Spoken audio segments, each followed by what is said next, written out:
parang prangka akong tao. Maano naman ako. Pero kapag may mga ano ako, sobrang soft ko lang. Parang bilis ko umiyak sa mga people na to. Eh kasi nga parang hinihit ka nila where it hurts. Ang ganda ni Kindura, oh. QD, pinag-aaway nila tayo, be. Hindi sila mananalo. Sabi ko si QD, oily lang yan pero mahal ko yan. Ano? Huwag ganun makiago kay Cholo Break. Sabi ko sa akin ka na lang, ako lamutakin mo. Ang Hindi maglahala hard-acting ng talaga. nagla-love life. Si Ma'am Ina nakangiti lang, oh. Na, hindi kasi ako sanay sa mga ganyang usapan. So sabi ko, oh my God. Sorry. Yung mga lamutakan?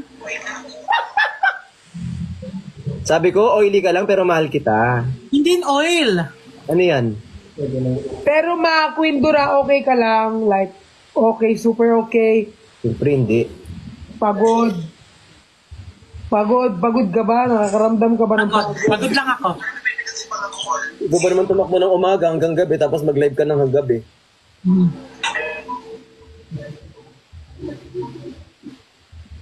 Pero nag-message ako sa'yo kanina.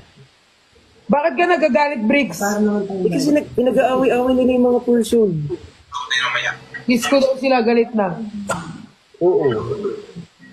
Wala, salamat. Tapos ganito, away-away sila. Tapos nagalit ako kasi nandan nila ako ng something na wala yung galit ko, be. Mukha kang pera eh. Ako nga nung umiyak ako kanina, ang dami nag-send sa akin. Puta yung ganun pala. Wait lang, guys.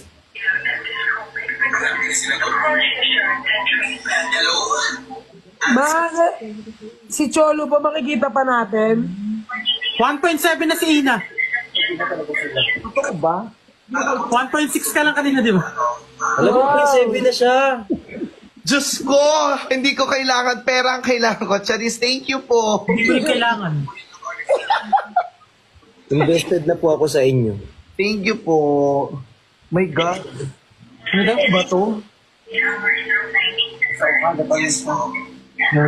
Oy, patay na yung papa ko. Paano mo hawak yung papa ko?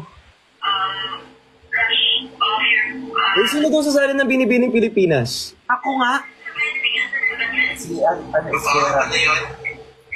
Thank you po. Binibining Pilipinas?